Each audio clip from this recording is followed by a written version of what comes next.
25. We're delighted to have the Right Honourable Sir Keir Starmer MP in front of us as the Prime Minister to answer questions from chairs of various select committees across the House. Prime Minister, as usual, you would expect us to be on top of our brief. We know that you're on top of your brief, so we don't need the background to every answer. I'm sure you'll just answer the questions that we're asking, and if not, we'll chivvy you along. But I wanted just to start with you seeing what reflections you've got. You've been in post for a year now, and I wondered if you could give us a quick vignette, a picture of what you think the UK, what you want the UK to look like in 3 years' time after the first term or so of your premiership. I want people to feel better off. And there has to be a central focus on living standards.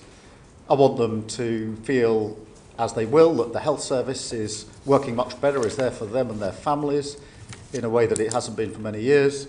And I want them to feel safe and secure both in their immediate neighbourhood and as a country, both our borders and national security and defence. So they're the three things that I'm focused on more than anything else, those three things. I want them to feel that we've cleared up the mess that we inherited after the election. It was a huge mess because we had a broken economy and broken public services, and that we're on the road to rebuilding the country. Okay, thank you. And what about child poverty? What would you like to see as progress on that? Well, I mean, poverty and tackling poverty and breaking down barriers has to be central to everything that we do. People will not feel better off or safe and secure if we haven't tackled poverty. But I'm very clear in my own mind that we must tackle poverty by putting in the support that is needed, but also break down the barriers to opportunity, because otherwise we won't fix the very deep and complex causes of poverty, and that's why it's central to what we are doing. And it's not a one department issue, it's across all departments because it is so complicated and deep-rooted. But it's got to be more than just support to deal with poverty as it is today, but also to put in place the measures to ensure that people can get out of poverty and stay out of poverty. And that's why, broadly speaking, the strategy we've adopted has four limbs to it. The first is to increase income, the money coming into people's pockets, if you like, into their household. To decrease costs to them, to strengthen the local support they have, particularly back into work, but in other ways, and to boost financial resilience. And I'm very proud of the fact that the last Labour government drove down poverty, and I'm determined this government's going to as well. Okay, you talked then about working across departments. You've obviously got the missions that you're working towards. What are you personally doing from the centre in number 10 to make sure that those departments work together? Because sometimes in Whitehall you can pull one lever somewhere and it doesn't have the desired effect. It can actually have a perverse outcome. So how are you going to make sure you're stitching those issues together? Well, the first thing is to make it absolutely clear this matters to me and matters to number 10 is one of the central things that I want to drive, and that our priorities are the three that I set out earlier on. 2, to put in place the cross-departmental working, which is often the most difficult bit. And then to set up the relevant task force. For child poverty, obviously, we've set up a designated task force to look specifically at child poverty, to devise our strategy. And that reports in, so I have oversight of that, so that everybody can see it's a number 10 Prime Minister priority in what we're doing. And it would be your aim to see child poverty reduced by the end of the Parliament? Oh, yes. Thank you. Yes, as I say, the last Labour government got child poverty down, and I want to get child poverty down. Thank you. Florence Esheloni, MP. Thank you, Joe. Thank you, Prime Minister. You mentioned that child poverty is central to that. For every child to be lifted out of poverty, Prime Minister, will you agree that they need to live in a safe, warm, secure home? Remember the tragic case of Awab Ishaq, the 2-year-old that died in Rochdale in, frankly, unsuitable, uninhabitable conditions of damp and mould. And it's welcome that the new government has set its priority on tackling this issue.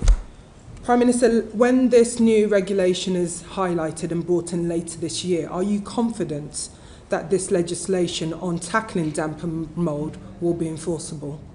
Yes, I think it's really important, and thank you for highlighting it, because it was a terrible case that in this country, in these times, anybody could die in those circumstances. So that's why we made the pledge to put it into law. We've put it into law, and we will. I don't think we can simply say that that law on its own will do all the work that is needed. That is why we've strengthened what we put in place for standards in housing across the board, including checks on landlords to do things like electricity safety checks as well. So yes, I'm confident that it's the right law. Yes, I think it is enforceable and will be enforced. But I don't think in any of these fields to do with either housing or poverty, there's one silver bullet that solves all the problems. Because one of the issues, Prime Minister, you may be aware, is that a number of landlords, including local authorities, are saying that they're struggling in terms of the funding and enforcement to carry out those necessary checks. We've heard that the courts, we know that there's a backlog in the courts in terms of residents bringing forward those cases. So just coming back to that enforceability, Prime Minister, as a lawyer, you know, for anything to be enforceable, it has to have the right protection around it.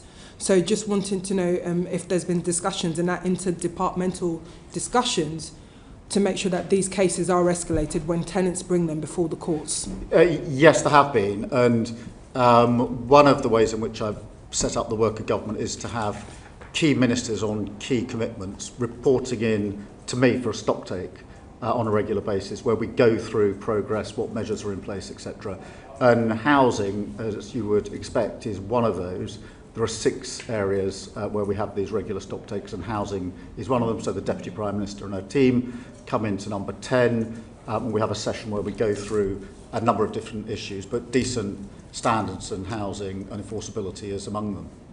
Okay. You'll recall last time we met, Prime Minister, I asked you about the government's decision to freeze the local housing allowance. And coming back to the issue around child poverty, this is an area which is keeping many children and their families in poverty because they cannot afford the rent.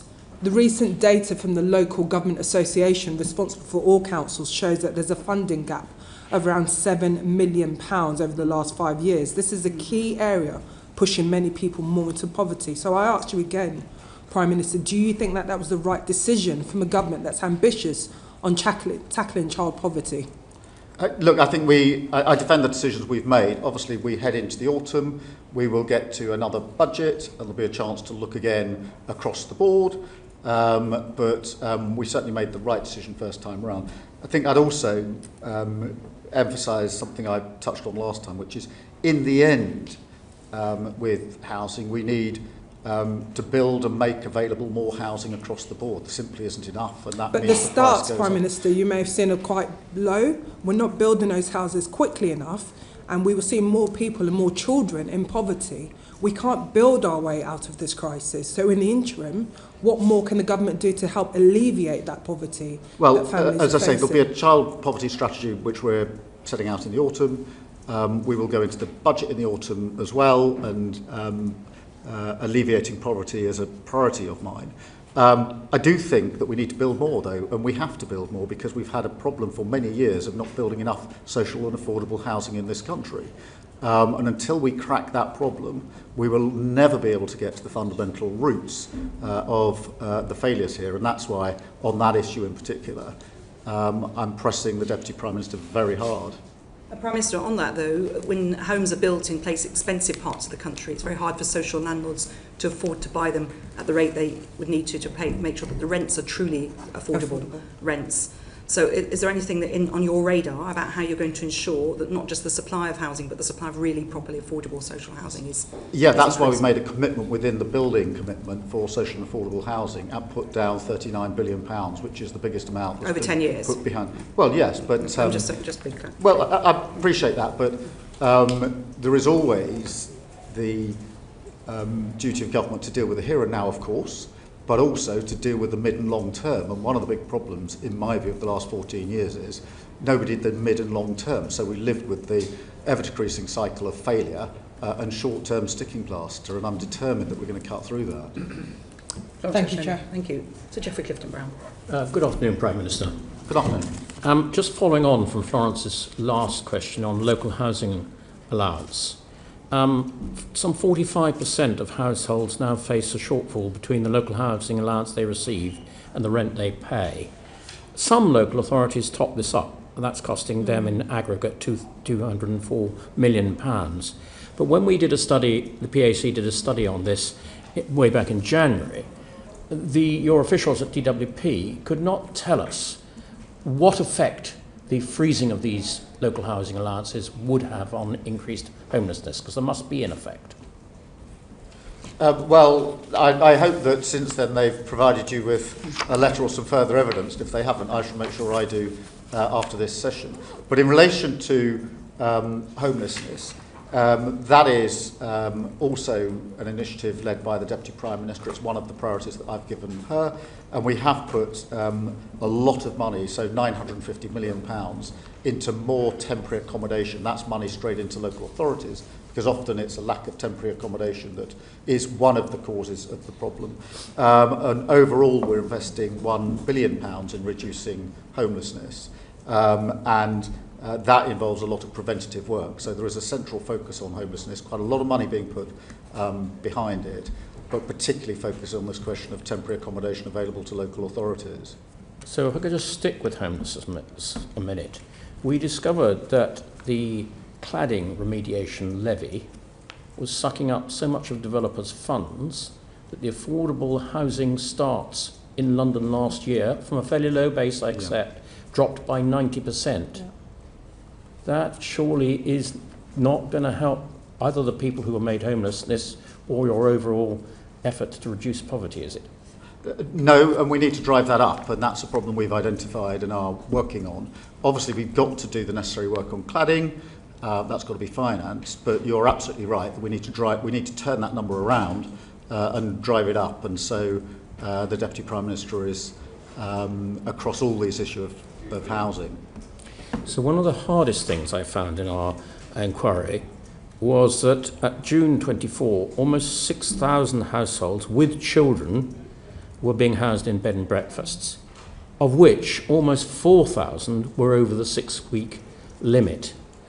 I just ask you, Prime Minister, to imagine what it's like living in B&B with children, especially over when you're having to get out probably at 9 o'clock in the morning and not come back till 6 o'clock in the evening. It must be pretty hard. And of that, so we found that 39,000 households were living in occupying temporary accommodation outside their normal home area. So there will be people living over the 6-week limit with B&Bs, with children, outside their area, trying to struggle to get to schools or work or whatever it is they have to do.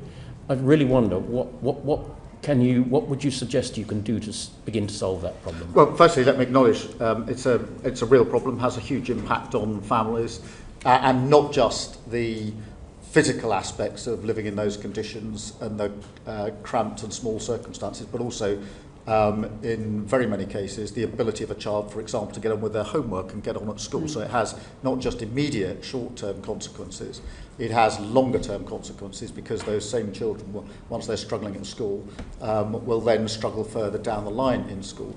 That is why it's important that we have put the extra money into temporary accommodation for local authorities to make sure there's a wider range of accommodation. Now, you can't fix this overnight, but you're absolutely right, it needs to be turned around for all the reasons that you've identified, and I absolutely understand. Thank you very much. Thank you, just on that, Prime Minister, every homeless child means a child missing school, a child missing out on a vital and welcome breakfast club that your government have committed to, a child or adult missing out on those extra hospital appointments because they don't have a safe and secure home to go to. We are seeing councils at breaking point because of the additional money spent on temporary accommodations. A number of councils declaring bankrupt because of temporary accommodation. This is not sustainable. And I come back to some of the measures that have been taken by the government. So just to ask, do you feel, Prime Minister, then, that we do need to have an urgent reset in local government funding to look at these long-term solutions and key pressures facing councils up and down the country? Prime Minister. Yeah, I mean, firstly, let me say we have put £1 billion into homelessness. That is a huge amount, more than any government's put in for a very, very long time, for precisely the reasons that have been identified by this committee. So there's an absolute commitment on homelessness, and the money was put there in the budget and the spending review to make good on the commitment on homelessness. On the wider question of local authority funding, yes, I do think it needs a review. I've long thought it needs a review, amongst other things, we need multi-year settlements. There are no end of local authorities that say to me, because it's a year on year allocation of money, we can't use the money as effectively as we might otherwise be able to do. There are, I don't know how many local authorities who say to me, until you fix, as we are now doing, the no-fault eviction problem, you'll have a homelessness problem, and the bill will be picked up by local authorities. That's why we brought in the provisions to get rid of no-fault evictions. So I absolutely agree with you. This needs review, it needs change. We've started the process of change. And they would be, as it were, the top contenders that, for me, of what we're getting on with to bring about a material change as quickly as we can. Okay, that's good. So it'll be good to know when we'll expect to see some of those changes and the extra investment, and if it's something that... Well, the investment in terms has gone in already. I mean, the money's been made available. When do you expect to see a change? Well, as soon as possible. I've got the Deputy Prime Minister project managing this. We're looking across the numbers. We're getting the money to where it needs to be. But the financial commitment and the political commitment are in place, and the Deputy Prime Minister is pretty focused. I mean, it matters hugely to her, it matters hugely to me, and therefore we're driving it through central government. I talked earlier about your vision in 3 years. I mean, you're saying in 3 years, in the next year, you'll see a difference. When do you think we'll see the actual difference on the ground? Because in homelessness or living standards more generally? Well, on this particular issue, on housing and home and temporary accommodation. Oh, I want the money going into temporary accommodation, I want to see having immediate effect. In other words, more accommodation available. Now, obviously, it'll take some time to get it into place. But where is this accommodation going to come from? This isn't a delayed project. Well, in terms of what can be built, what can be arranged, what can be taken by councils and repurposed, is a central focus of what we're doing. But I'm impatient for this change to be driven through. There's no desire on government for this to take any longer than it needs to take to be done effectively and properly. It's just that we've got Home Office bidding for homes for asylum seekers. We've got councils bidding for homeless for the same properties. Everyone's driving up the price, driving up the cost. I know, from the government. Which is why I'm so furious at the last government for leaving tens of thousands of asylum seekers unprocessed with nowhere to live other than accommodation paid for by the taxpayer. Are you planning to build homes or put people into... We have to do a number of things. We do have to build, of course. But that won't happen in the next year. We have to take over other accommodation. We have to drive down the asylum lists. There is no just a big pinpoint before. What other accommodation precisely are you planning to take over to provide temporary accommodation for families? Oh, there's lots of housing in many local authorities that can be used, and we're identifying where it can be used. But I mean, look. Sorry, could you give us? Have you got any examples you can give us? No, but I'll write in and give you details. Because I could say certainly in a number of our local authorities, already picking up from around the table, there isn't a lot of spare housing available. If there were, councils would be able to be dealing with it by now. Well, exactly, which is why leaving a huge tens of thousands of unprocessed asylum seekers that need to be housed is a huge problem for this government. You'll be putting homeless families into those hotels? No. We're looking at what accommodation is available, and I'll make sure that we send a detailed letter. Okay, well, we certainly look forward to receiving that detailed note. I'm sure councils will be breathless waiting for it. Helen Hayes, MP. Thank you. Good afternoon, Prime Minister. My committee has just completed an inquiry on children's social care. And as part of that inquiry, we heard really devastating evidence from care-experienced young people who experience a cliff edge in support at the age of 18. So, for example, a young person told us how she had to give up her A-levels because she had to work in order to pay rent to keep a roof over her head. I hope you would agree that that is a choice that no young person should have to make. And as a consequence of that evidence, my committee's recommended that young care-experienced people need more support at the age of 18, both with accommodation and with their living costs, to stop them being trapped in poverty for a lifetime. Is that a recommendation that you agree with, and how would you progress the urgently needed additional support for young people leaving the care system? Well, firstly, I absolutely agree with the identification of the problem that you and your committee have put forward. Lots of children coming out of care essentially go off a cliff edge from having support when they're in care to almost none, and we've got to, in my view, change that so there's support and it's graduated as they come out of care. I haven't looked particularly at the recommendations, but I will make sure that they are being looked at and obviously give you our full response to them. Thank you. So we welcome very much the government's commitment to youth guarantee to support young people into education, employment or training. But we are really concerned about some of the additional barriers that young care experienced people face, often as a consequence of trauma that they've suffered earlier in their lives. And the evidence that we've seen would point to the government's decision to withdraw universal credit from under 22-year-olds as having particularly harsh impacts on increasing poverty amongst care experienced young people. Our report recommends that group of young people, actually numerically a very small group of people, are removed from the exemption, from the decision to withdraw universal credit so that they can still access that support when they need it.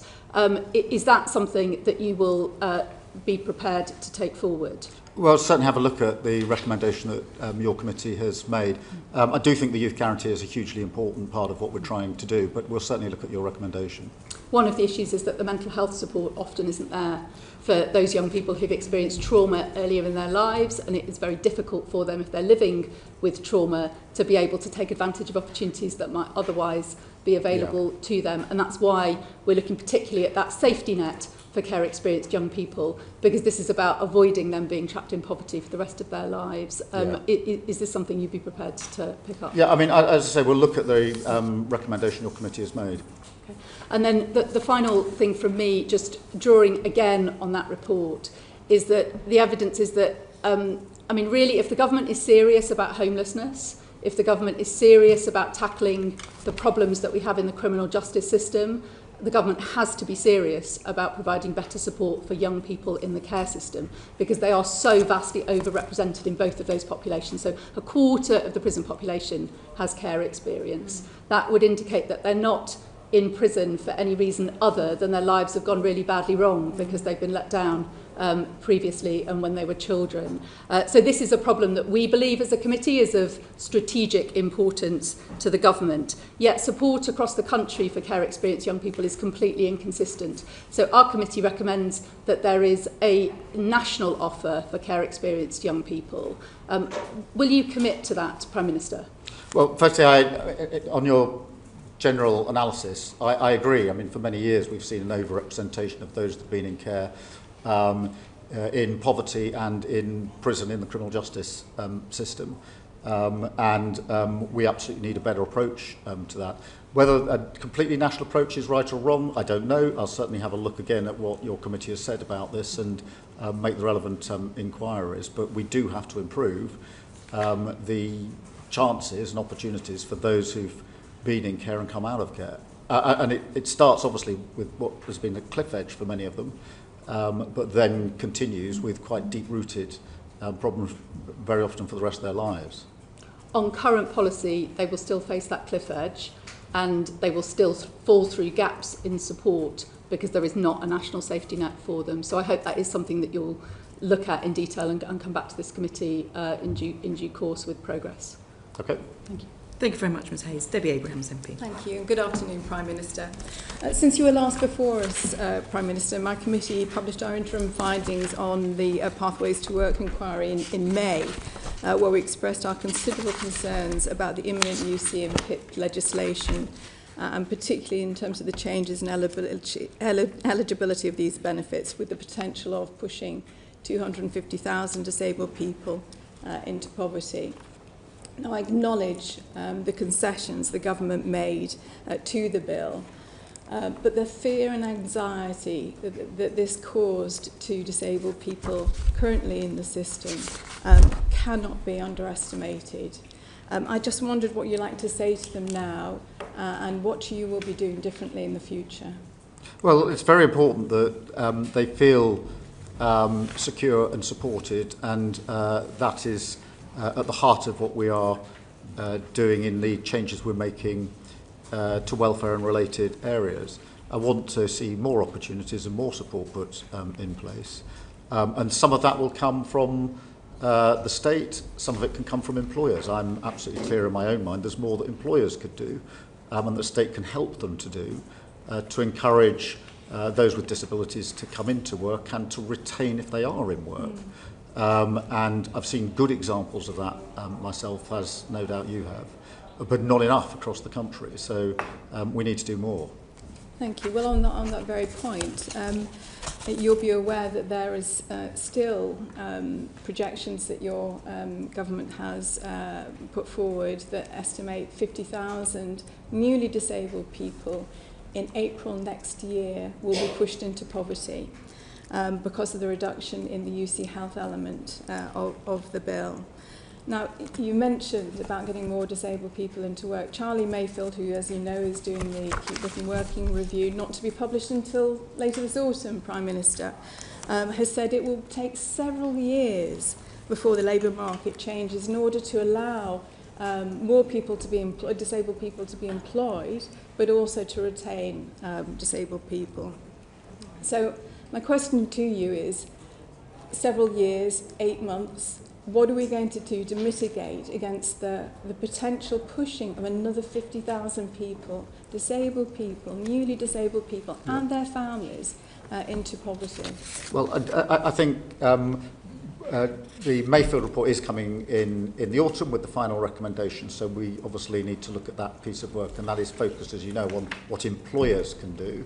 I don't accept that everything is going to take years. Some changes do take years, but not all changes take years, and we have to do work in the interim to give that support to those with disabilities. What specifically had you in mind, given that we've had a disability employment gap for, well over 10 years? Well, I think there's a lot of work can be done with employers to encourage them to take on and to retain. That doesn't need primary legislation. I've seen pilot examples of it across the country, which I'd like to see many more of, that have been very, very successful. So, yes, I accept that, if you want to pass legislation, it'll probably take some time. I don't accept that every change that is needed, some of them that I've seen for myself have been quite effective, don't need legislation at all, and I think we can get on with that as quickly as possible. The Mayfield recommendations will be on with us, obviously, later this autumn. Can you give an example, Prime Minister, on that? Yes, I'm aware of the Trailblazers examples, and again, these are pilots and tens of thousands, not the hundreds of thousands that will be affected next April. And I'd just like to point out that in my part of the world, there is one job for a disabled person for every 333 disabled people chasing them. It's slightly different in the south, where there's a more vibrant local economy. It just seems so punitive in that regard. But ultimately, Prime Minister, I just wanted to go back to my first point about doing things differently. This was poor legislation. It was designed to save money for the Treasury by cutting support to sick and disabled people. It was so far removed from Labour values of fairness and social justice, let alone compassion and common decency. I have to say I felt ashamed. So what are the values that will underpin the government in terms of the policy making going forward, so that we avoid the harms, the potential harms and the real harms that people are going to face, disabled people, vulnerable people are going to face? I think this is a really important Labour value. I think the fact that there are nearly 1 million young people out of work, not earning or learning, is a huge challenge for our country. None of us should be accepting of a system that operates like that. It is broken, it needs to be mended. All the evidence is that if you're on benefits and out of work at that young age, the likelihood of ever getting into good, well-paid, secure employment goes down, down, down for the rest of your life. 1 in 10 working age people out of work and 3 million locked out for health-related reasons. It is no wonder that almost everybody says the system is broken and it's got to be changed. And I'm glad that we've started the process of change. I'm not going to pretend that we got everything right in recent weeks, but we do need to reform the system, and we should take that on as a Labour argument, in my view. Couldn't agree more. Everybody agrees that reform needs to happen. It is a broken system. Reform does not, you mentioned right at the beginning in your introduction, reform does not mean cuts to household incomes of already struggling households. We must do better, Prime Minister. You mentioned about reducing poverty. This had the potential of actually increasing it. I'll leave it there. Thank you. Thank you, Ms Abrams. Sir Geoffrey Clifton-Brown. Hello again, Prime Minister. It seems that we have, as Debbie Abrams was saying, a long-term trend of unemployment increasing every month. It now stands at 4.7% and 1.67 million people out of work. And therefore, it was perplexing to me, and I hope it might be perplexing to you, that when we did our inquiry on the 2nd of July into job centres, we found that there were 2,100 fewer work coaches than there had been the year before. Now, I accept that the DWP have had difficulty recruiting them, but given that I'm sure it must be your government stated objective to try and help people back into work wherever possible, and job coaches play a key part in that, it was surprising to find that not only was there fewer job coaches, their initial interview time had been cut from 50 to 30 minutes, with proposals to cut them even further.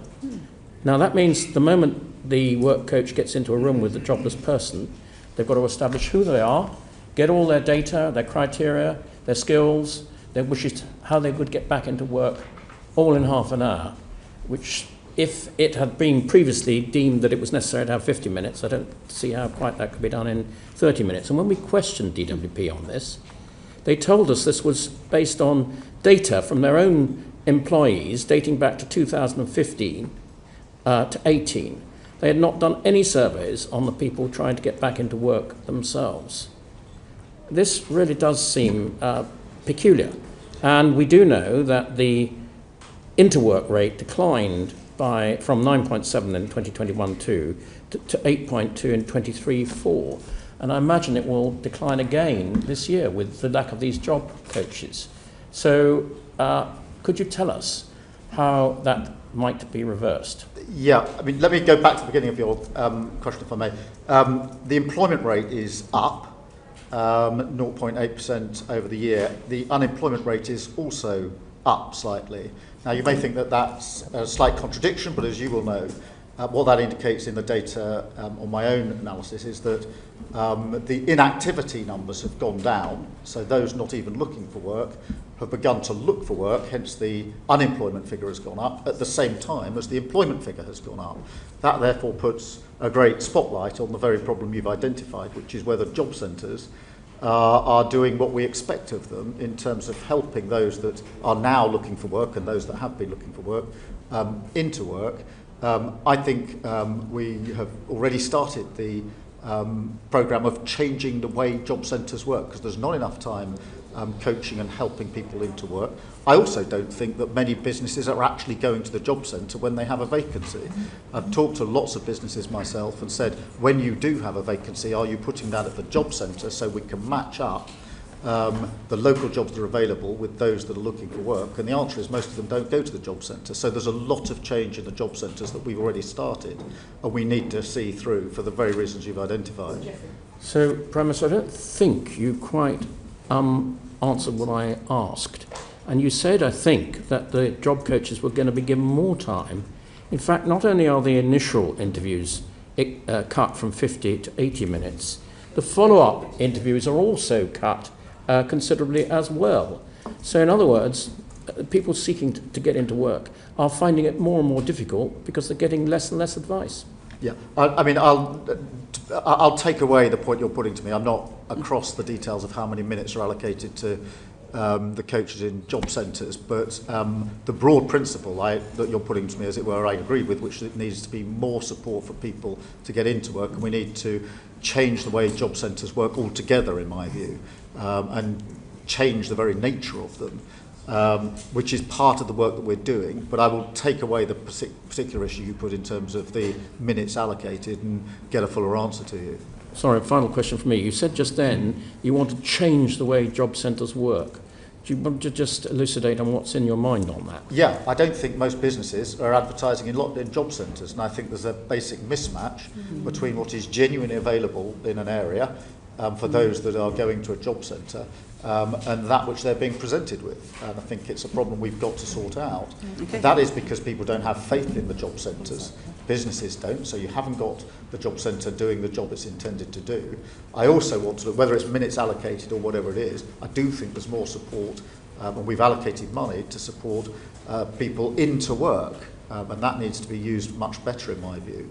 In terms of the precise minutes allocated at FaceTime or sport time, I'm not across the detail of that, but absolutely clear that we do need that more support. They're the two fundamental changes that are needed for job centres, to my mind. Thank you. Thank you, Prime Minister. Liam Byrne, MP. Prime Minister, thank you. You said at the top of the meeting that your vision for 3 years' time is that, in your words, I want people to feel better off. Just so we're absolutely clear, is the ambition that everybody in our society should feel better off in 3 years' time, including the poorest 40% of households? Yes. So you'll be aware of some quite troubling forecasts from, for example, the Joseph Rowntree Foundation that says that, in fact, having looked at all the measures that the government's announced on the table by the summer, the bottom 40% of households are not going to be better off in 3 years' time. They're actually going to be £1,200 a year worse off. So what do you think needs to change between now and the end of the Parliament so that everybody in our society is, in fact, enjoying higher living standards? Well, we need to do a number of things. The first is we've got to get much better growth into our economy and create more wealth in the first place. And that's why we've put so much store on ensuring that we took necessary measures at the budget to deal with our inheritance. We then had a spending review which was targeted across the country. This question of making sure that if there is a thriving economy, it's a thriving economy in every part of the country and not just in some parts of the country. And it's why we've already in the spending review focused on things like the living wage, the national wage, and the minimum wage, and ensuring that wages are going up. They've gone up more in the last 10 months. They went up in the last 10 years. So that's the first part. The second part then is the poverty strategy that has to ensure that this is across the whole of society and every location, because in addition, as you all know, to the growth figures, we've had inequality variances across the country, place by place, and we have to have a laser focus on that, because whilst we want more wealth creation and the economy to thrive, and we do and we will, we can't have that as London and the South East and redistribution as a sort of one-word answer for the rest of the country. To my mind, that is fundamentally wrong. Mr. Byrne. The challenge that we've got, though, is that the Bank of England now forecasts that wage growth is going to slow down. Joseph Rowntree Foundation says that earnings for the bottom 40% are going to fall by £700 a year. The Office of Budget Responsibility says real household disposable income is going to fall to almost zero in a couple of years' time. Resolution Foundation says that the freeze on tax thresholds means that the real wage growth for the poorest will get obliterated. We've got council tax going up by 5%, food going up 4.5%, we've got energy bills up 10%, water bills up 26%, and Joseph Rowntree Foundation says that for those coming off fixed-term mortgages, they're going to be paying on average £1,400 a year extra by the end of this Parliament. Similarly, poor picture and outlook for renters. So we've got taxes and bills that are rising faster than wages. So the question remains, what else do you think is needed over the next year or two so that everybody is enjoying higher living standards by the time of the next election? Well, if I just concentrate on two aspects of that. Firstly, the income side and then the cost side. On the income side, obviously, we have already pulled the lever of increasing minimum wages, which is on average of, I think, about £1,400 extra into everybody in effectively 3 million of the lowest lowest paid, above inflation increases for standard rates of universal credit.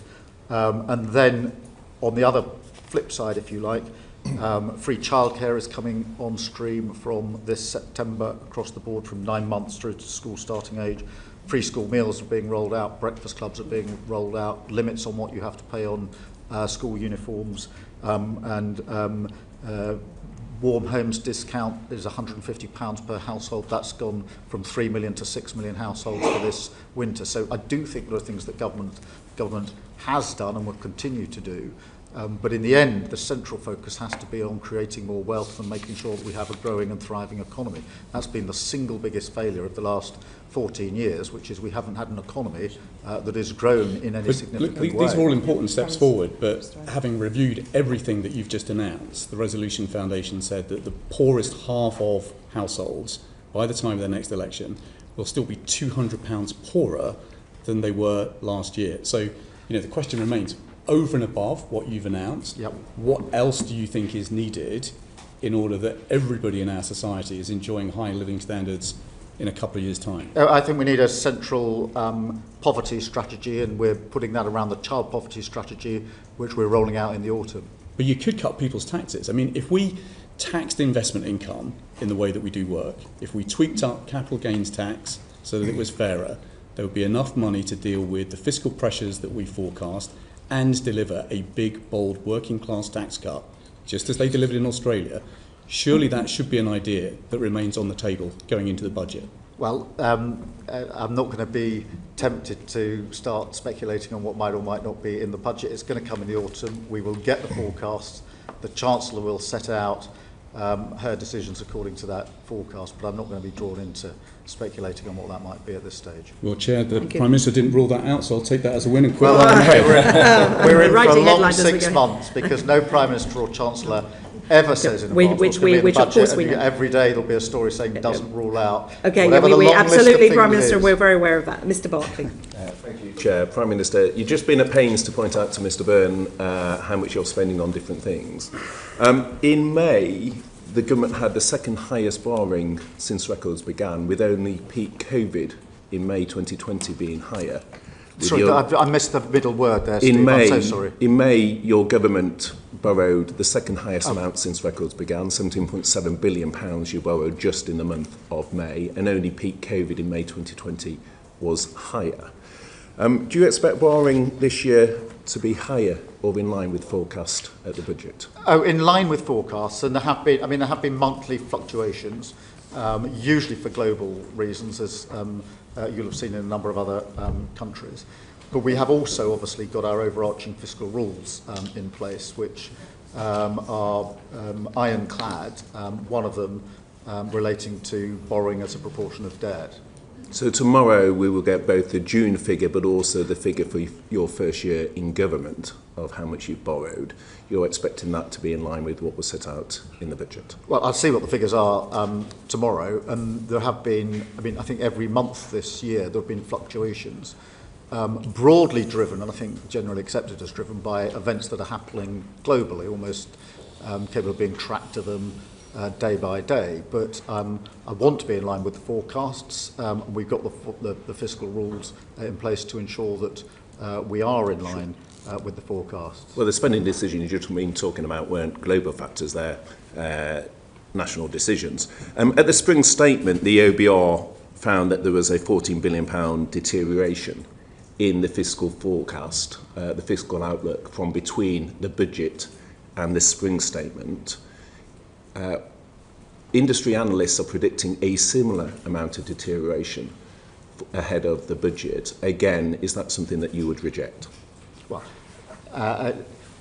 my experience so far has been of different predictions almost on a weekly basis as we get into the final stages of the budget, which is why I think it's important to see them over a slightly longer term and see what precisely those forecasts are when we get to the autumn. And I don't say that frivolously. I was very concerned only a few weeks ago when the conflict in the Middle East looked like it was going to escalate rather than de-escalate. I was very concerned about the impact that would have on oil prices and on our economy as a result. And therefore, I do think it's important for us to see this over a slightly longer term. We're tracking it, as you'd imagine, people would accept very, that very slight closely. variations. What I'm trying to tease out is whether there's a trend, and you're rejecting, for example, pretty widely accepted industry analysts that there's an expected further deterioration. For example, ING had predicted a further 14 billion. You're saying that's quite wide of the mark. Well, let's see what the OBR's forecasts are in the autumn. Right. As I say, my experience is that those forecasts change on a pretty regular basis, often according to external factors, and trying to guess now what the forecast might be in the autumn is fraught with all sorts of difficulties. Fine. In terms of consistency then, given other things change, is it reasonable to say, with regard to the fiscal headroom that you set out, that as a point of principle, you feel that there should be a reasonable amount of fiscal headroom? Yes. And you took measures to restore the headroom in the spring statement. Was that because the fiscal headroom you put in place at the budget was too insufficient? No, I don't think so. I'd gently point out that the fiscal headroom we put in the budget was considerably more than the last government put in their last budget by some measure.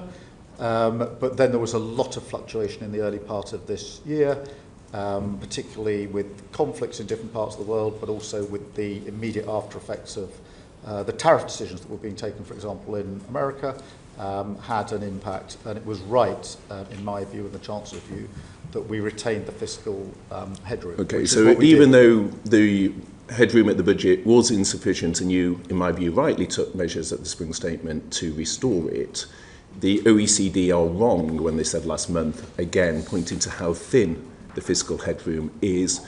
Again, you feel both industry analysis is incorrect, and you see warnings from the likes of the OECD as incorrect in terms of suggesting it is way too thin. No, I'm not saying they're incorrect. I'm just saying I think it's important for us to look at it in the round and over the slightly longer period. I do think it's important to have that headroom, which is why we put it in the budget last autumn, and why in the spring statement we took the duty, to put that headroom back in, which is what we did. The OBR found that of 21 forecasts that they have done since 2010, all but one of those was overly optimistic. Are you confident that the OBR forecast done at the budget will not be over-optimistic this time? Well, I don't know. I mean, look, that's a matter for the OBR. They make the forecast. They're there for a purpose. And we obviously take what forecast they put in place and act accordingly. Okay. What I'm interested in is decisions you have taken, for example, on welfare, where the IFS, I think, put the figure to over 3 billion, on winter fuel, where your own government figures put the cost as an additional 1 billion. There will be known pressures from decisions you have taken, which will be coming in the forthcoming budget. And what I'm interested in is the trend of a fiscal headroom which was insufficient, and you've already had to take measures to restore it. Warnings of that and warnings from industry. And again, without getting into writing a budget ahead of October, I'm interested in the trends and whether you're concerned. No, I mean, I am, Stephen.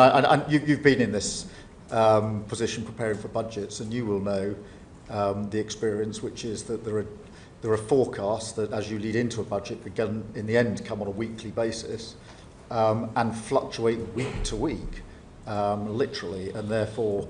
My experience of the budget and the spring statement is to focus intensely on the forecasts when we get them and prepare for them now according to our fiscal rules, which is what we're doing. Well, you would accept that the size of gap we're talking about is more than mere fluctuations? Well, I mean, look, back in the autumn, the OBR predicted one thing. By the spring, it predicted something else. By autumn, they will give their prediction going forward from there, and we have to work from that forecast. But that's been consistent in a deteriorating line. That's the concern. It's not been fluctuating and getting better for some of the time. It's been consistently deteriorating. Well, different forecast different things. Nobody forecast that we'd have the highest growth in the G7 for the first quarter of this year, but we did. And I'm pleased about that. And I think the measures we're taking can create the conditions in which we can improve on that in the autumn and the budgets thereafter.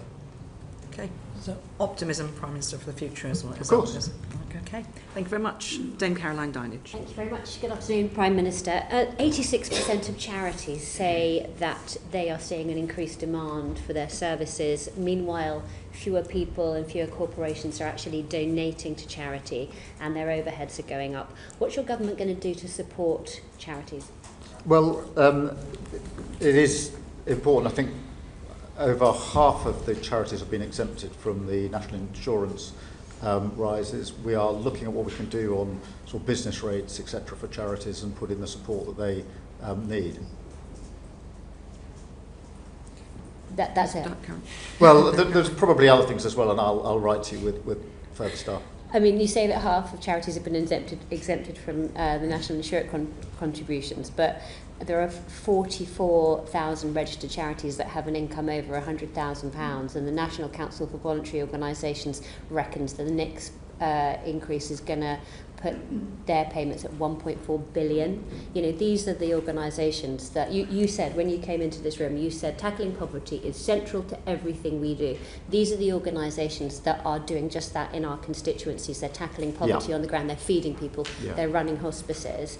Your next hike is one of the causes of the decline. 30% of them say they're cutting staff. Isn't it time to offer just a blanket carve out to charities?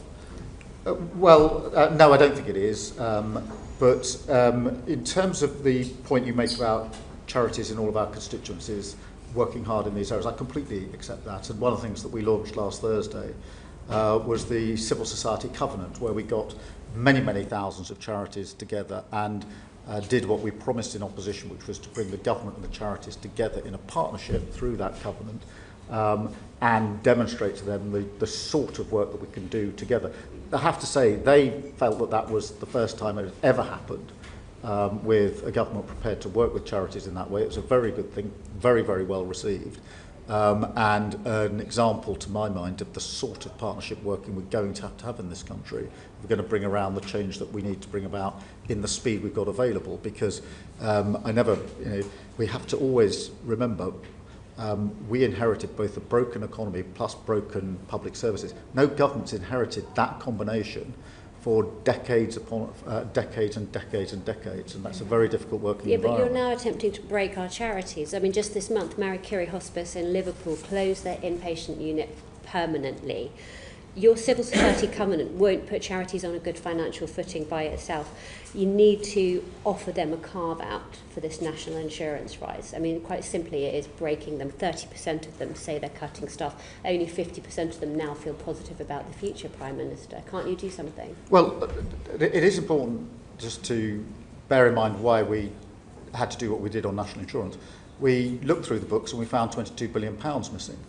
And we had to do something about it because that's a serious problem. But you can't do that on and we addressed that at the budget. At the same time, we used the money from that NICS increase to invest hugely in our NHS. Hence, we promised 2 million extra appointments in the first year of Labour government. We've done 4.5 million.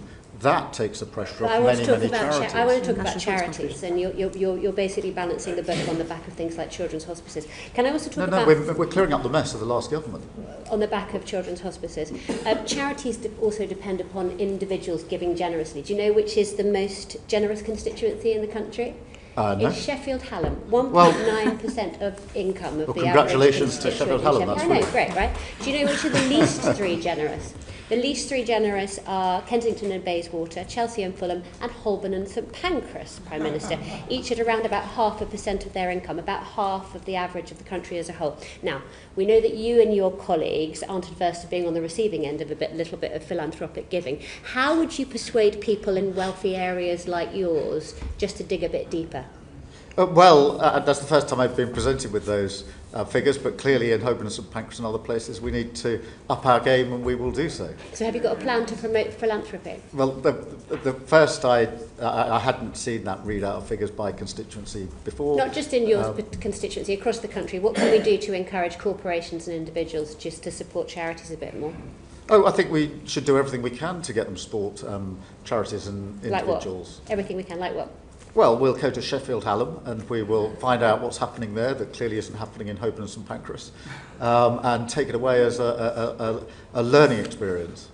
Is this something your civil society covenant might be looking at? Yes.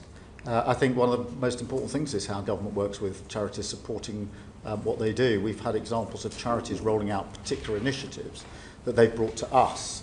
So one of them was the Macmillan initiative on giving people guided support to the charities that they might need if they're diagnosed in that particular case with cancer, but with other diagnoses.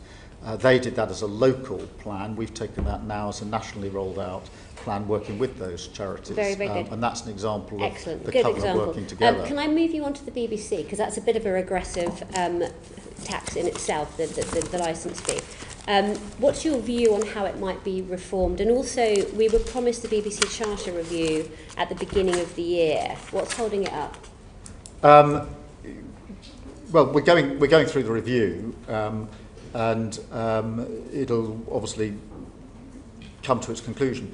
And we keep an open mind about what we need to do with the licence fee, but we are working closely with the BBC. We're going through that review. Will we see the consultation paper on BBC Charter review before October?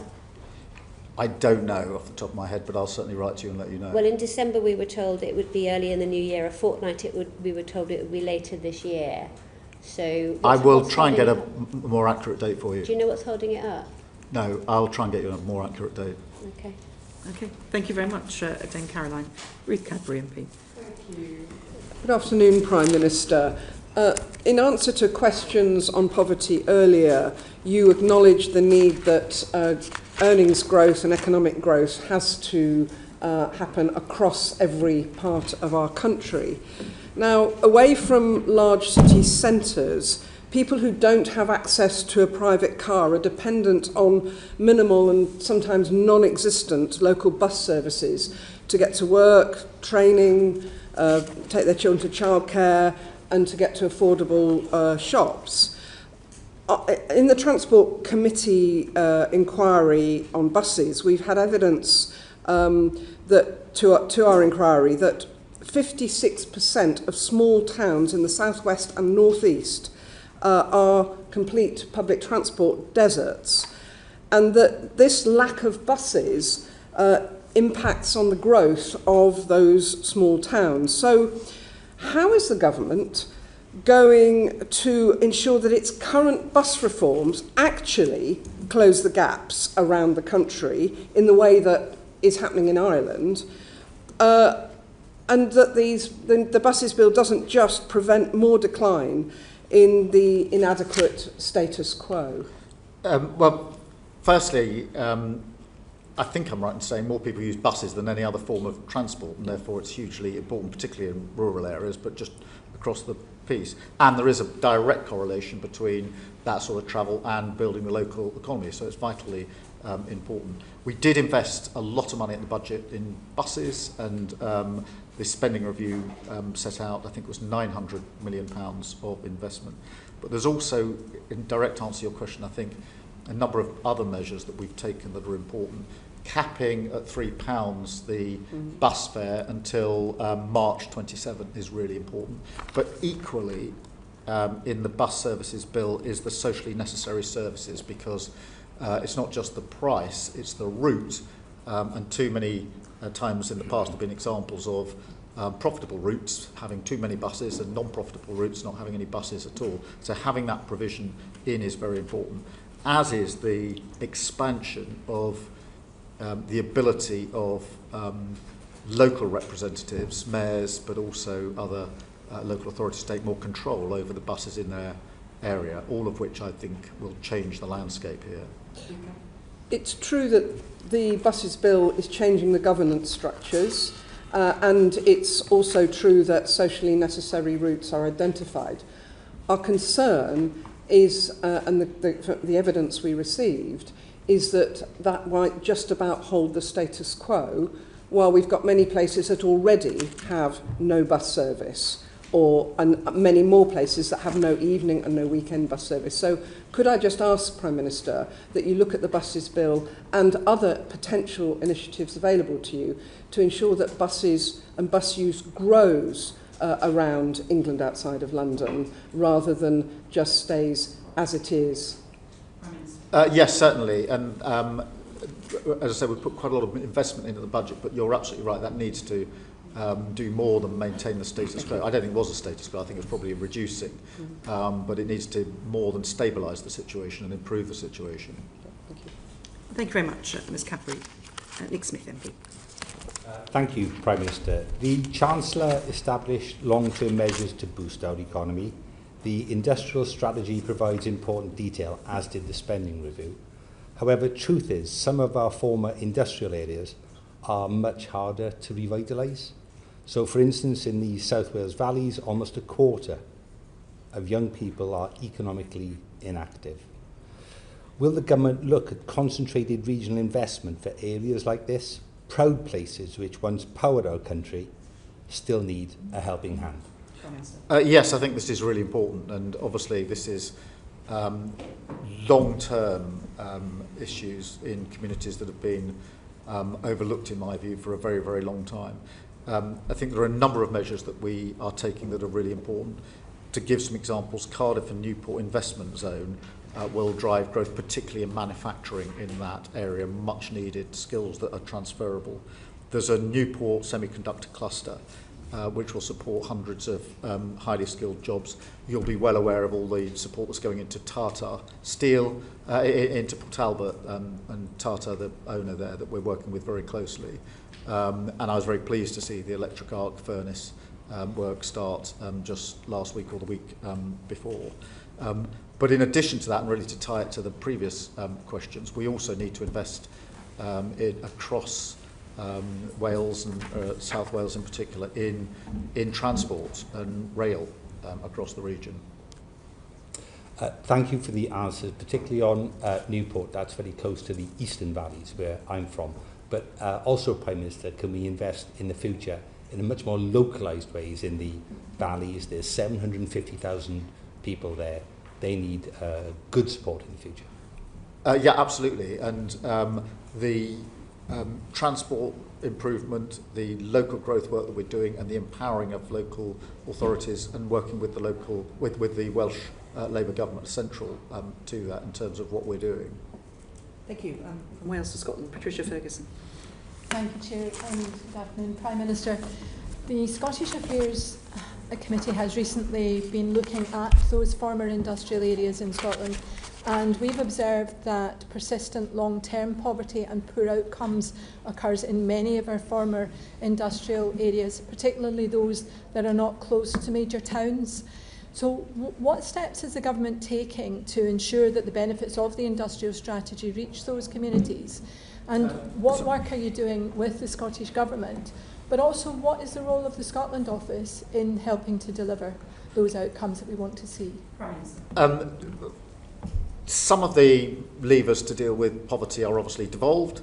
Some are not. The ones that aren't, we can operate and pull, and we will. So that's your minimum wage, the changes to universal credit, employment rights bill, and some of the other schemes like warm homes. So there are things I think directly the government can do. The budget last year set out the biggest devolution settlement for Scotland, best part of £50 billion per year. So there is the money there for the Scottish Government to get on and take some of the other necessary measures, and I'm not convinced that they're doing so. Our job, notwithstanding our political differences, to work with the Scottish Government to deliver, particularly on good, well-paid jobs in areas that need them. That we are doing. One of the first things I did as Prime Minister was to go to Scotland, in fact, the very first visit within days, to say to the First Minister that notwithstanding our political differences, I saw my job to be delivering for Scotland, and therefore we'd work with him and his government wherever we could. Nick Smith, MP. Hello again, Prime Minister. The best way out of poverty is a good job. In recent years, there's been a cyber security course in Ebervale. Cyber attacks on Marks and Spencer highlight how crucial this sector is.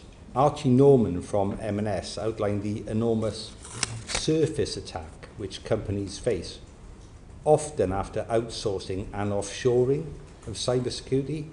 So could you consider how the government and the private sector might collaborate on this to expand technology and cyber security jobs here in the UK? This could reduce our tech risk and be a pipeline for jobs for younger people for the future. Yes, firstly, I think it's a really important issue because there are very many more cyber attacks than most people appreciate, and there are serious security risks. Marks and Spencer is an example, or plenty of others.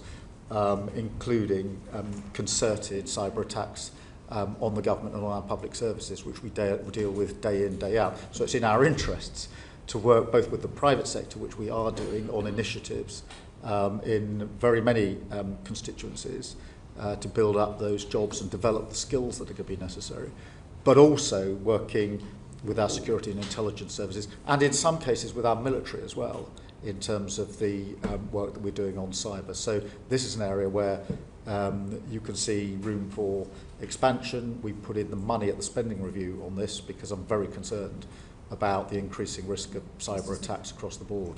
Mr. Smith. Just to emphasise, however, this issue of outsourcing and offshoring of cybersecurity, if you could please go back to the private sector about that, I think that will help a lot across our country. Yes, I'll do that. Are you specifically looking at any, promoting any training in places like the Welsh Valleys in order to promote cyber training for young people to help build skills in those areas Mr. Smith's highlighted? Yes, there are initiatives in... Have you got any specifics you can give? It would appreciate you may not have that. I know there are, but what I'll do is I'll make sure they're available to the committee. Thank you. Patricia Ferguson. Thank you again, Prime Minister. Many of the communities we're talking about in both Scotland and in Wales have had difficulties now for quite some time. This is not a new problem. These are obviously very hard to reach communities in that sense, but many of them actually possess quite high levels of manufacturing skills that we could use in the to promote the industrial strategy. So I just wonder if there are any specific things that we can point to that would help these communities to get out of this difficulty, because as I mentioned earlier, the problem seems to be particularly acute for those communities that are not close to a larger town where they can feed off what's happening there and where they have transport links that they can access to. Yeah, I think local growth plans are part of the answer to that. I think making sure we retain the skills and the jobs in the places we've got them is hugely important. Two examples of that. Grangemouth is an area where we put quite a significant government amount of money behind it recently.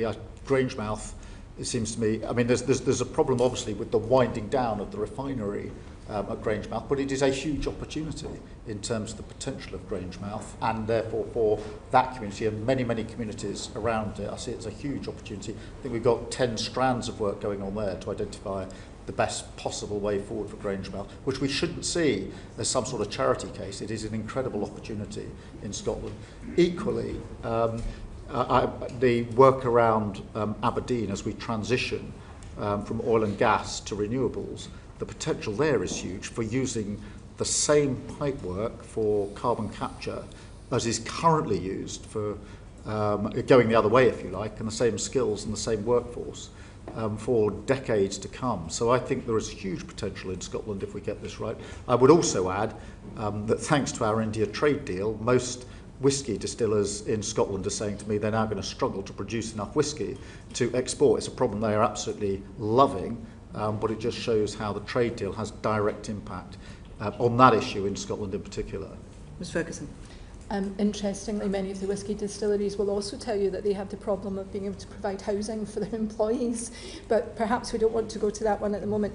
But I wonder whether you think that the new jobs coming forward, both from Grangemouth specifically, and also in the transitioning of the North Sea, are able to keep up with the number of jobs that are being lost? I think they can, but I think it needs additional work, one of which is to value the local supply chains and to ensure that that is measured when contracts for procurement are put out, because I think particularly at the moment having secure supply chains in Scotland is vitally important, and therefore one aspect, whether it's Grangemouth or elsewhere, can then feed a lot of other communities, a lot of other jobs in quite a wide range of areas, but only if we value the fact that they are Scottish jobs in Scotland, where, in my view, the investment and the contract should be, not least because that then supports the communities through those jobs, and those with the jobs are then paying tax back into Scotland rather than paying it in another country.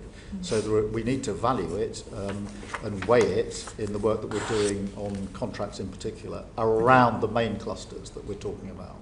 Thank you. Thank you very much. Andy Slaughter, MP. Thank you, Chair. Good afternoon, Prime Minister. People of limited means used to rely on legal aid to navigate through the criminal and civil justice systems, as I think you know. The 2012 LASPO Act destroyed much of that, leaving an inadequate patchwork of advice and representation and longer delays in the civil courts, which is the subject of a Justice Committee report published today.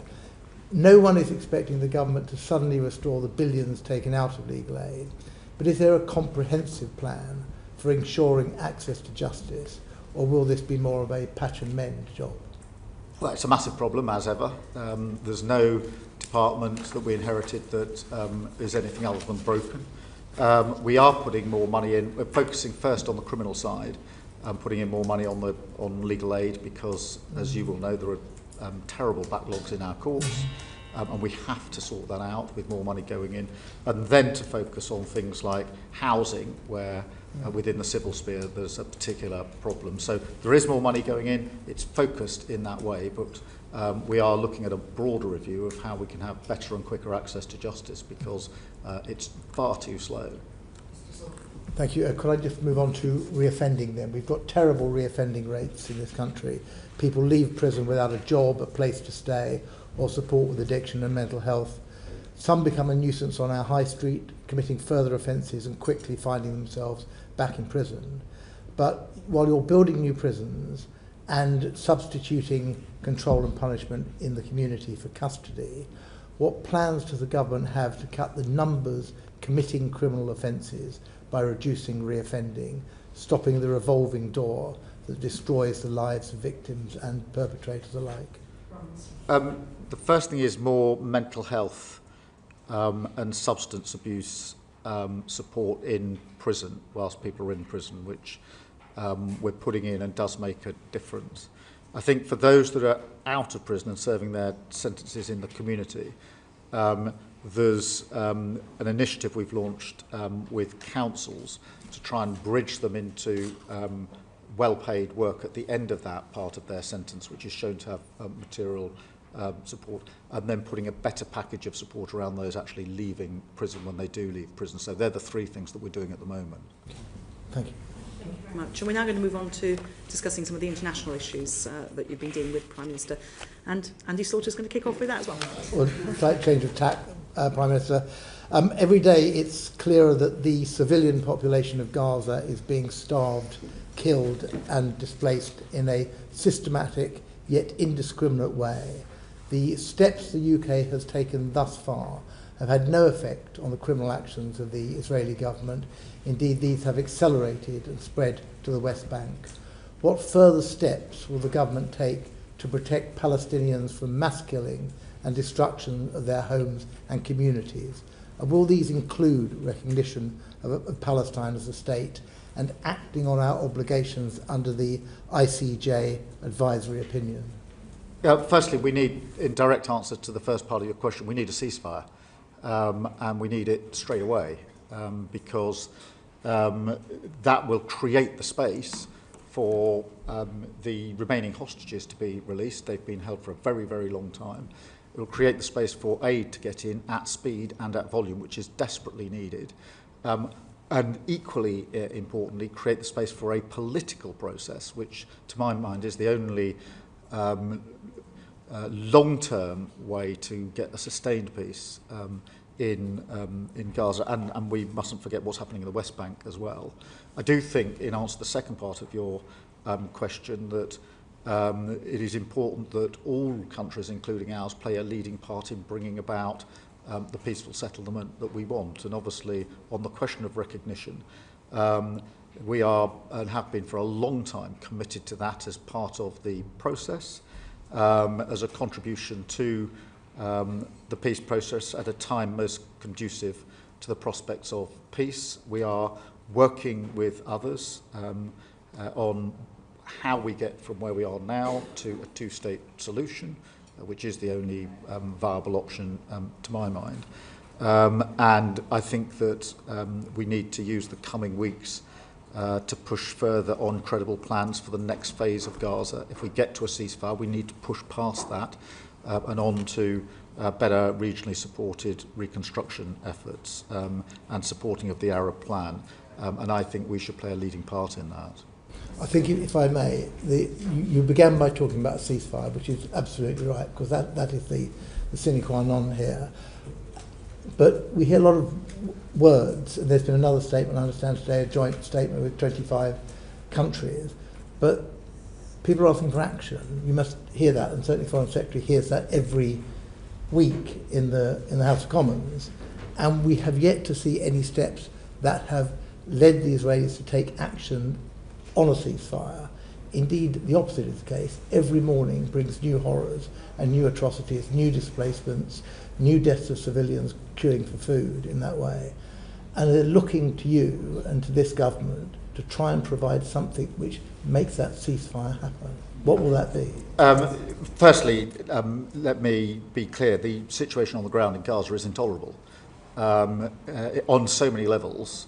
And we make that absolutely clear in all of our exchanges with Israel and with other countries. Whether that's the deaths for those that are queuing for aid, whether it's the plans to force Palestinians to live in certain areas or excluded from certain areas, they're all intolerable and absolutely wrong in principle. We have taken action, as you know, in terms of sanctions, in terms of what we're doing with arms sales, and we are working hard with allies to ensure we bring about a ceasefire. That is not straightforward, as you will appreciate. It is important that we're working with the Americans on this, as you would expect. But we need to get to that ceasefire to create the conditions for everything else that needs to happen, and we'll continue to do so. It is a really important part of the work that we're doing on a day-to-day basis. We should have responded to the advisory opinion by now. It's over a year since that was issued. Well, I mean, there's a lot in it, and we're working through it, and we will respond in due course. Thank you very much. Dame Emily Thornbury. No one can deny that our relations with the Europeans are a lot better than they were a year ago. It's much warmer. We've had the state visit of Macron. We've had Chancellor Merz and his new treaty. We've got the E3. We've got a European summit that was a great success. So since we're on a roll, what are we going to do next? If we can agree food standards with the Europeans, at the next EU summit, can we agree some others? Can we agree something on medicines or chemicals or anything else, really? Well, firstly, I do think we've made real progress, and I'm pleased that we have. We said we would reset the relations with our partners in Europe, and we've done that through a successful summit in May. And that had 10 strands to it, including an SPS agreement, which will mean lower prices in supermarkets across the country, but also really important work on defence and security. In addition to that, we've led with the French the Coalition of the Willing, which has shown our ability to pull allies together in response to the conflict in Ukraine. And that strong E3 nucleus, if you like, we had, as you say, Chancellor Merz here last week, President Macron the week before, and that core E3 is now much stronger than it's been for some considerable time. In answer to your question, I think the summit is to be a yearly summit, and it's iterative, and therefore it's not just to monitor what we have agreed, it's to go further. I would like to take up your example of medicines, to do more and more on medicines. There are other areas where I think we could and should go further. I think many creative people who are crossing borders for their artistry, their music, whatever it may be, on a temporary basis, they're not going to another country for any significant period of time, are still finding it too difficult to get in and out of a country.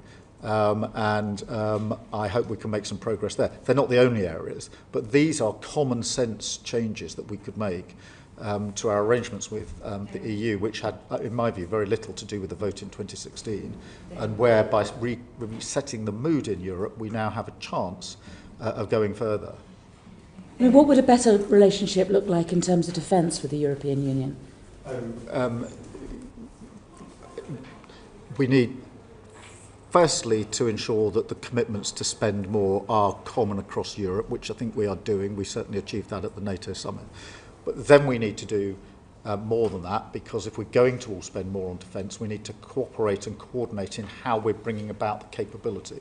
That was intensely part of the discussion with the Chancellor of Germany last week and with President Macron, which is how do we three countries in particular coordinate. So you'll have seen when President Macron was here, we agreed that on nuclear for the first time, we would look at how we might coordinate better. I'm absolutely clear in my own mind that NATO has been the cornerstone of our peace for decades. If it's to continue to be, and it's our duty to make sure that it is, it requires some more heavy lifting from the Europeans, and that is why I sort of led from the front in trying to get others into the place of cooperating and coordinating more on the capability. We can learn a lot from Ukraine. A lot of capability was made available to Ukraine, but actually it wasn't as useful as it could have been, because in years gone by there wasn't that level of coordination, and I think we can fix that now. So can I ask you just about something else in relation to defence, and I think we have to ask you about this, about that shocking data breach for Afghan. I wondered, do you think there was a better way in which the previous government could have dealt with the data breach? Do you think that a super injunction was the right way? Do you think there was a better way of dealing with it? It was a shocking inheritance. We inherited the breach, we inherited the injunction, and we inherited a secret scheme. A number of us were quite uncomfortable about that, in answer to your question, which is why we set up the review to ask the question, is it necessary for these arrangements still to be in place, the RIMA review, and that produced an answer which was no, and therefore the injunction was lifted. But and we put in place other measures, as you would expect, to ensure that data is more securely held in the MOD. But it was it was a breach we inherited, and I think the Defence Select Committee is looking at it now, and I hope that members of the previous administration will appear before that committee and give their explanations. Dame Emily. I just wonder why it took a year to unpick this super injunction. Can you give us any more information about that timeline? Yes, it was a very complicated review, and having got into the situation where lives were potentially at risk, I wanted the review to be as careful as it could be. So you undertook the review because you were uncomfortable about the super injunction? Yes. But you wanted to know what the impact of removing it would be? Of course, because that was a risk assessment which held people's lives in it. Decision made on entry into government?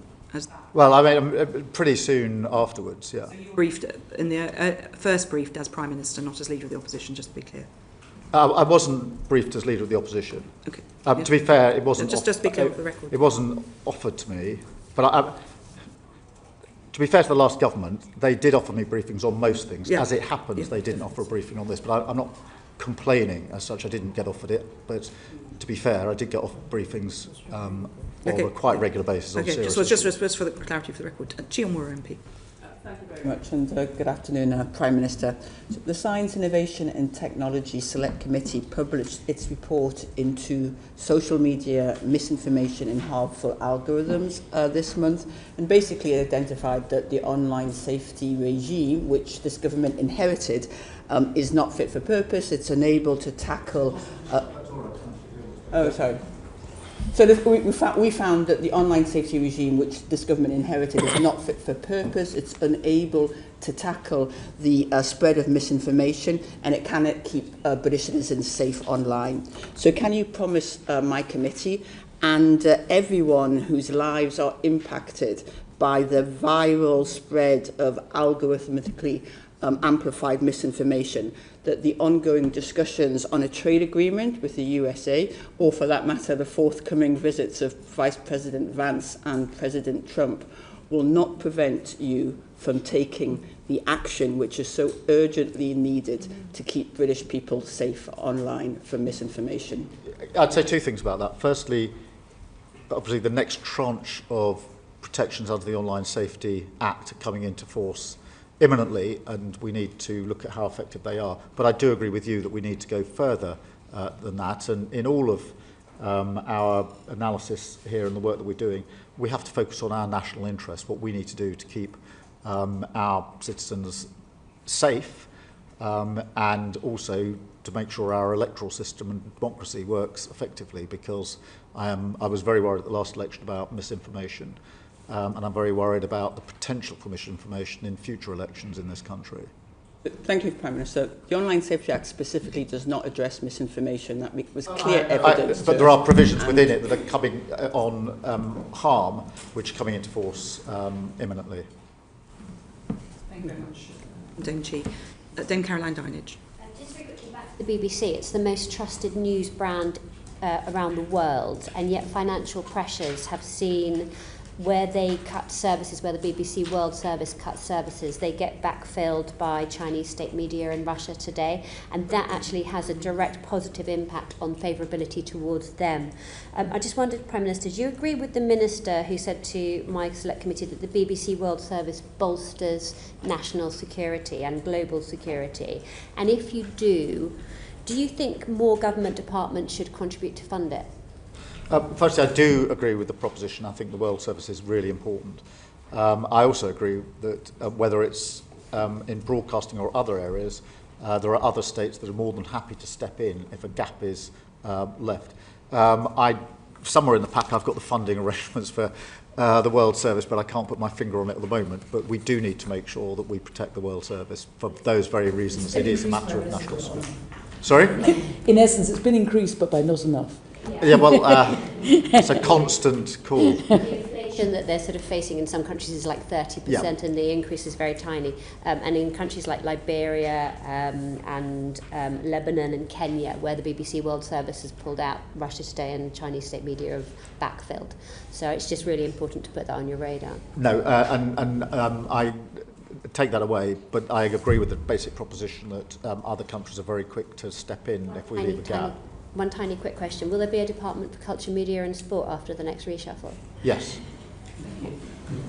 And a committee to oversee it. Prime Minister, at the beginning of this session, you set out what you wanted the country to look at, and you've obviously answered a number of questions about how you might achieve that. You also, there's a lot of discussion about shake-ups at number 10. Do you think, given what you've laid out and the challenges that the country faces, there may be a benefit to bringing in ideas from outside number 10 and Whitehall, and how are you proposing to do that, if so? I think there's always room for bringing outside ideas into number 10, whether that's from the private sector, particularly those that are running businesses, whether it's from our mayors and local representatives across the country, whether it's from making better use of parliamentarians. I think there's always room for improvement and bringing in the ideas of others. I think that where people have experience on the ground, it is invaluable to hear what they say about what we are doing, we're proposing to do, and to take that on board. When you were in front of us at Christmas, you'd done 5 months. Now you've done a year. Given what you've just said, is there anything that you would have done differently, sitting where you are now, knowing what you know, compared with the 5th of July 2024? Well, I mean, we had the most terrible inheritance. And I know some people don't want to hear it anymore, but if you think about Blair, he inherited an economy which was getting better, but public services which were broken. Cameron inherited good public services, but the 2008 crash. We inherited broken public services and a broken economy. So we had to take some difficult decisions in year one, and I'm not surprised that that's been hard in places. But at the same time, we've delivered incredible numbers. Are you saying you would do nothing differently? Because I mean, you just talked about bringing people in from outside Whitehall to help shape the agenda. Is that something that you want to do more of? Well, yes, but I do. I mean, if I may carry on, we've done 4.5 million extra appointments on the NHS. That is remarkable. Nobody thought it could be done. We've got a 10-year plan for the NHS. So you talked about wanting to engage with Parliament more, for example. Is there anything it's not. Over a year, you had a chance to do this huge, the biggest job in the country, very big challenge, huge challenge. Is there anything you would, what different approach you've taken now you've had to sat in the hot seat? Well, I think we could engage Parliament more. I don't doubt that, but I do think it's important for us to remind people of what improvements we have done to the NHS, what we've done on free school meals, breakfast clubs, childcare, school uniforms, what we've done in terms of the investment we've put into road and rail, the fact we've got 3 trade deals with countries which many governments tried to get deals with and didn't achieve that. And we've had £120 billion worth of inward investment. That is a record, all-time record of inward investment. And sometimes one of the mistakes we make is not shouting and loud enough about what we are achieving. We in the Labour So from Party that list focus on the 4%. of achievements, what's been your best moment in the last year as Prime Minister? Oh, walking into Downing Street and taking up the job of governing. And I wouldn't swap a single day in government for years and years in opposition. And what about your worst moment in the last 12 months? Well, every Prime Minister has challenges, both good and bad. What's the most difficult thing you've had to deal with? The worst thing was when my brother died, which for me brings the private and the public into a very tense conflict, and that was difficult. Well, thank you very much, Prime Minister. Thank you for your time. We hope you get a bit of a break over the summer. Oh, no, you didn't. I say that hopefully every time. I every thought Prime that at the Minister, beginning of the summer holidays last time, but it didn't work. So I'm not saying anything Thank this you time. very much indeed. If the public could stay behind, please. Order, order. I should say the transcript should be available hopefully tonight, if not tomorrow, so thanks to our colleagues at Hans Thank you, Prime